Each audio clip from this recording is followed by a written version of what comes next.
Guru kami yang dimuliakan Allah Subhanahu wa taala.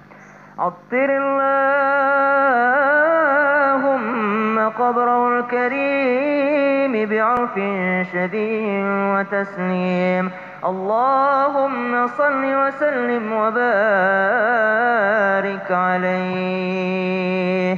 Thumma rufi'a ila sidratil muntaha ila سمع صريف الأقلام بالأمور المقضية.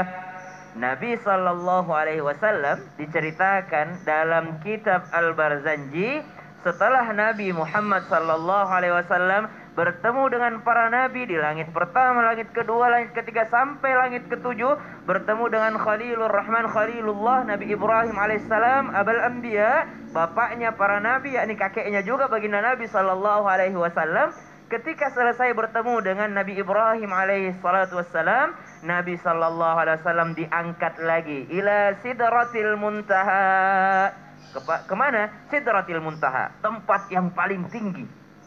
Tempat yang paling tinggi, tempat yang paling mulia, tempat yang paling terlihat di sana. Maka subhanallah, di sanalah Nabi Sallallahu Alaihi Wasallam ilal mukafahah, lalu diangkat lagi ke suatu tempat, yakni di mana? Disitulah alladzi qarrabahu Allahu wa adna, di mana Nabi Sallallahu Alaihi Wasallam didekatkan oleh Allah Subhanahu wa taala, lalu diperlihatkan oleh Allah Subhanahu wa taala, lalu Allah Subhanahu wa taala membuka hijabnya sampai Nabi Sallallahu Alaihi Wasallam bertemu dengan Allah Subhanahu wa taala. Di mana tempatnya? Kita boleh mengatakan di tempat yang paling tinggi.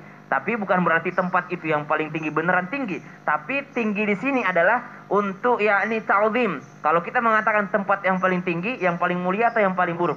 Ya, yang paling mulia dong. Yang paling mulia. Berarti di sini pernyataan bahwa tempat yang paling tinggi adalah tempat yang paling mulia.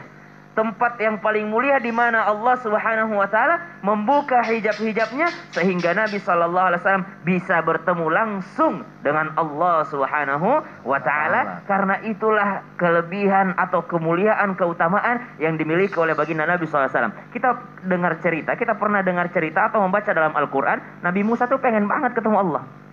Nabi Musa request sama Allah karena Nabi Musa alaihi salam itu bisa berbincang dengan Allah Subhanahu wa taala, kalimullah. Beliau meminta kepada Allah, ya Allah, pengen banget ketemu. Udah lama kita ngobrol nggak pernah ketemu. Gitu ya, biasanya kita kalau sering chatting atau pengen banget ketemu, meet up dong, meet up gitu. Jadi Nabi Musa minta meet up sama Allah Subhanahu wa taala. Namun ternyata Allah Subhanahu wa taala memberikan kepada Nabi Musa alaihissalam, oh ya udah kalau gitu, kalau kau mau ketemu, kau pergi ke gunung ini, nanti saya buka hijab saya. Itu konon hijab Allah Subhanahu wa taala dengan manusia dikisahkan dalam satu riwayat, yakni ada 100.000 penghalang hijab sehingga bisa bertemu Allah Subhanahu wa taala. Baru satu yang dibuka untuk Nabi Musa udah mati suri. Udah mati suri, udah pingsan, udah mati suri Nabi Musa alaihissalam. Allah Subhanahu wa taala baru membuka satu hijabnya, sedangkan baginda Nabi Sallallahu Alaihi Wasallam dibukakan semuanya hijabnya oleh Allah Subhanahu wa taala. Kemuliaannya Rasulullah SAW. Kenapa Nabi Musa tidak sanggup melihat Allah? Karena dia yang minta, karena dia yang request meet up. Kenapa Nabi SAW bisa ketemu dengan Allah Subhanahu wa taala? Karena Allah yang menginginkannya. Segala yang diinginkan Allah Subhanahu wa taala, begitulah yang akan terjadi. Namun perlu kita ingatkan, tetap Allah itu tidak bertempat. Ya. Tidak bertempat. Makanya Allah katakan bahwasanya tempat yang paling mulia yaitu terserah Allah di mana. Masya Allah. Aku sih paham sih sedikit banyak. Siap. Cuma ya bingung gitu. Apalagi udah belajar kayak gini.